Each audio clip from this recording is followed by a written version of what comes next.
हरे कृष्ण, जय श्री कृष्ण, राधे राधे।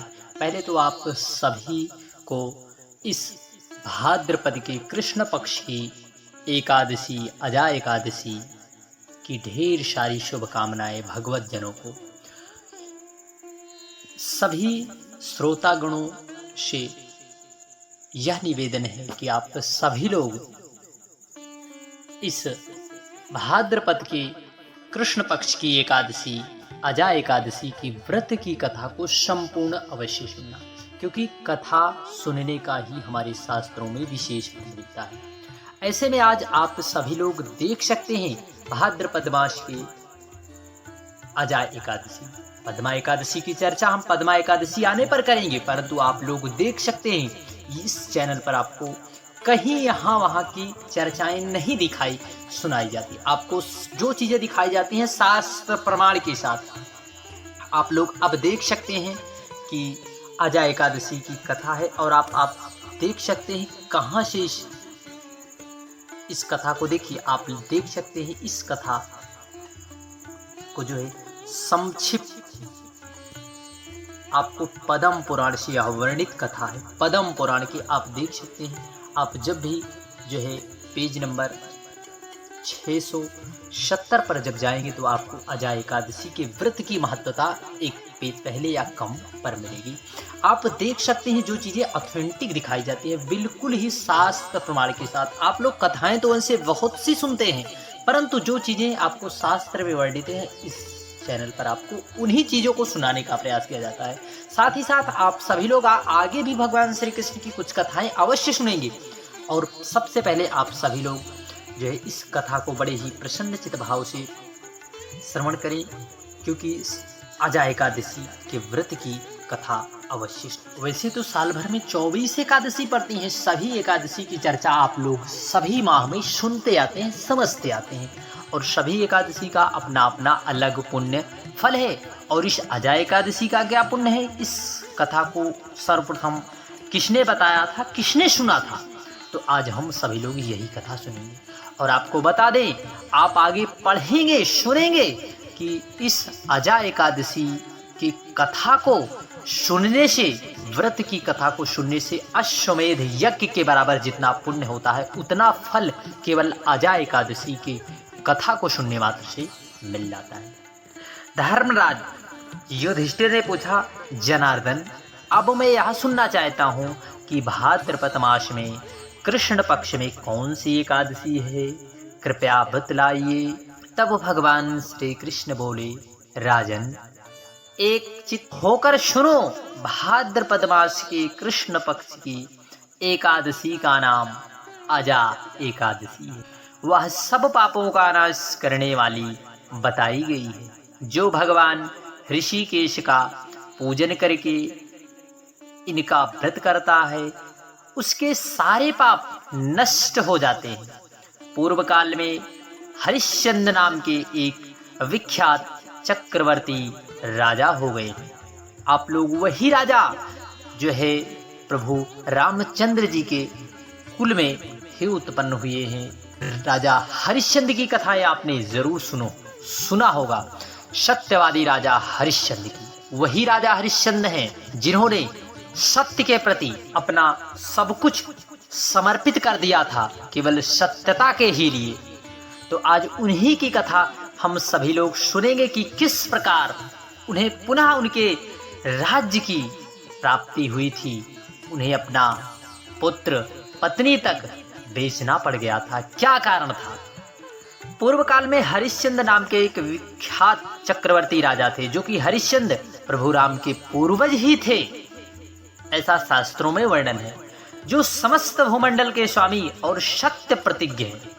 एक समय किसी कर्म का फल प्राप्त होने पर उन्हें राज्य से भ्रष्ट होना पड़ा। राजा ने अपनी पत्नी और पुत्र को बेचा, फिर अपने को भी बेच दिया। पुण्यात्मा होते हुए भी चांडाल की दास्ता करनी पड़ी। वे मुर्दों का कफन लिया करते थे। इतने पर भी नृपश्रेष्ठ हरिश्चंद्र सत्य से विचलित नहीं हुए थे।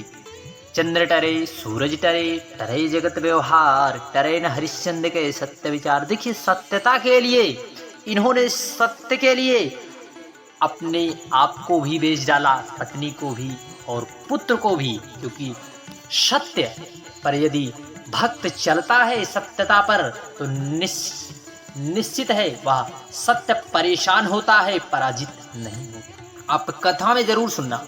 इस प्रकार चांडाल की दास्ता करते करते उन्हें अनेक वर्ष व्यतीत हो गए। इस पर राजा को चिंता होने लगी।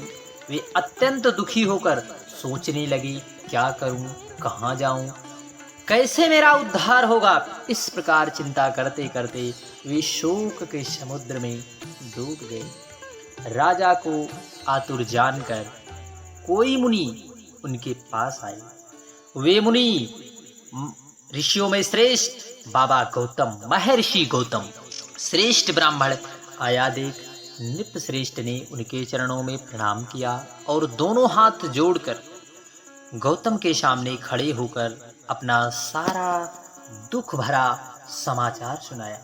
राजा की बात सुनकर गौतम बाबा ने कहा, महर्षि गौतम ने कहा, राजन, भादव के कृष्ण पक्ष में अत्यंत कल्याणमयी अजा नाम की एकादशी आ रही है, जो पुण्य प्रदान करने वाली है। इसका व्रत करो, इससे पाप का अंत होगा। तुम्हारे भाग्य से आज के ठीक 7वें दिन एकादशी है। उस दिन उपवास करके रात्रि में जागरण करो। ऐसा कहकर महर्षि गौतम अंतर्ध्यान हो गए। और आपको पता हो, संतों और आचार्यों का, गुरुओं का कर्म ही होता है भगवत जनों को मार्ग दिखाने के लिए। यदि भगवत भक्त कभी भी निराश हताश हो जाता है, यदि उसकी निष्ठा है अपने इष्ट के प्रति, तो उनके इष्ट जो है कोई ना कोई मार्ग किसी ना किसी को किसी ना किसी रूप में जरूर भेजते। मुनि की बात सुनकर राजा हरिश्चंद्र ने उस उत्तम व्रत का अनुष्ठान किया। इस व्रत के प्रभाव से राजा सारे दुखों से पार हो गए। उन्हें पत्नी का सानिध्य और पुत्र का जीवन मिल गया। आकाश में दुदुम्बियां बज उठी, देवलोक से फूलों की वर्षा होने लगी। एकादशी के प्रभाव से राजा ने अकंटक राज्य प्राप्त किया और अंत में वे पुरजन तथा परिजनों के साथ स्वर्ग को प्राप्त हो गए। राजा युधिष्ठिर, जो मनुष्य ऐसा व्रत करते हैं वे सब पापों से मुक्त हो स्वर्ग लोक में जाते हैं। इसके पढ़ने और सुनने से अश्वमेध यज्ञ की पुण्य की प्राप्ति होती है। हरे कृष्णा, जय श्री कृष्ण, राधे राधे। आगे की कथा में अम्बरीश नारद संवाद की कथा को हम सभी लोग श्रवण करते हैं। ऋषियों से कहा, महाभाग, हम लोगों ने आपके मुख से भगवान श्री कृष्ण का अत्यंत अद्भुत चरित्र सुना। अब इससे हमें पूरा संतोष हुआ। अहो भगवान श्री कृष्ण का महात्म्य, भक्तों को सद्गति प्रदान करने वाला, उससे किसको तृप्ति हो सकती है। अतः हम पुनः श्री कृष्ण का चरित्र सुनना चाहते हैं। सूत जी बोले, द्विजवरों, आपने बहुत उत्तम प्रश्न किया है। यह जगत को तारने वाला है। आप लोग स्वयं तो कृतार्थ होंगे ही साथ भगवान श्री कृष्ण के भक्तों का मनोरथ सदा पूर्ण रहता है। श्री कृष्ण का पावन चरित्र साधु पुरुषों को अत्यंत हर्ष देने वाला है। मैं इस विषय में तुम्हें एक उपाख्यान सुनाता हूँ। एक समय की बात है, भगवान के प्रिय भक्त देवर्षि नारद सब लोकों में घूमते हुए मथुरा में गए और वहां राजा अम्बरीश से मिले, जिनका चित्त श्री कृष्ण भगवान की आराधना में सदा सर्वदा लगा रहता था। मुनि श्रेष्ठ नारद के पधारने पर राजा अम्बरीश ने उनका आदर सत्कार किया और प्रसन्नचित होकर श्रद्धा के साथ आप लोगों की भांति प्रश्न किया। मुनि, वेदों के वक्ता विद्वान पुरुष जिन्हें परम ब्रह्म कहते हैं, वे स्वयं भगवान कमल नयन नारायण ही, जो सबसे परे हैं, जिनकी कोई मूर्ति ना होने पर भी मूर्ति मान रूप धारण करते हैं। जो सभी के ईश्वर हैं, व्यक्त अव्यक्त रूप हैं, सनातन हैं, समस्त भूत जिनके स्वरूप हैं, जिनका चित्त द्वारा चिंतन नहीं किया जा सकता, ऐसे भगवान श्री हरि को किस प्रकार प्राप्त किया जा सकता है। इसमें यह सारा विश्व ओतप्रोत हो, अव्यक्त है, एक पर उत्कृष्ट और परमात्मा के नाम से प्रसिद्ध, जिसे इस जगत जन्म का पालन और संहार होता है, जिन्होंने ब्रह्मा जी को उत्पन्न करके उन्हें अपने ही भीतर स्थित वेदों का ज्ञान दिया, जो समस्त पुरुषार्थों को देने वाले योगी जन को भी जिनके तत्व का बड़ी कठिनाई से बोध होता है, उनकी आराधना कैसे की जाती है, कृपा करके हमें बतलाइए। इतना ही नहीं, उन्हें तप, यज्ञ, दान का भी उत्तम फल नहीं मिलता, जिसने गोविंद के चरणारविंदों का रसास्वादन नहीं किया, उसे मनवांछित फल की प्राप्ति कैसे हो सकती है। भगवान की आराधना समस्त पापों को दूर करने वाली है, उसे छोड़कर मैं मनुष्यों के लिए दूसरा कोई प्रायश्चित नहीं देखती। जिनके भ्रूभाग मात्र से समस्त सिद्धियों की प्राप्ति की जा सकती है, उन क्लेशहारी केशों की आराधना कैसे होती है। स्त्रियां भी किस प्रकार से उनकी आराधना कर सकती हैं, वे सब बातें आप हमें अवश्य बतलाइए। नारद जी, आप वैष्णव हैं, भगवान के परम भक्त भी हैं, परमार्थ तत्व के ज्ञाता हैं, ब्रह्मवेत्ताओं में श्रेष्ठ हैं, इसलिए मैं आपसे ही यह बात पूछता हूँ। भगवान श्री कृष्ण के विषय में किस किया हुआ प्रश्न श्रोता, वक्ता और प्रश्नकर्ता, इन तीनों को पवित्र करता है। ठीक उसी प्रकार जैसे उनके चरणों का जल श्री गंगा जी के स्वरूप में प्रवाहित होकर तीनों लोकों को पावन बना देता है। देहधारियों का यह क्षणभंगुर है, इसमें मनुष्य का शरीर मिलना दुर्लभ है, उसमें भी भगवान के प्रेमी जनों का दर्शन तो और भी दुर्लभ समझता हूँ। इस संसार में यदि क्षण भर के लिए सत्संग मिल जाए तो वह मनुष्यों के लिए निधि का काम देता है, क्योंकि उससे चारों पुरुषार्थ प्राप्त हो जाते हैं। आपकी यात्रा संपूर्ण प्राणियों का मंगल करने के लिए ही होती है। जैसे माता पिता प्रत्येक विधान बालकों के हित के लिए किया करते हैं, वैसे उसी प्रकार भगवान के पथ पर चलने वाले संत महात्माओं की हर एक क्रिया जगत के जीवों का कल्याण करने के लिए होती है। इसलिए भगवान, मुझे वैष्णव धर्म का उपदेश कीजिए, जिससे वेदों के स्वाध्याय का फल मिलता है। नारद जी ने कहा, राजन, तुमने बहुत ही उत्तम प्रश्न किया है। तुम भगवान विष्णु के परम भक्त हो और एकमात्र लक्ष्मीपति का सेवन ही तुम्हारा परम धर्म है।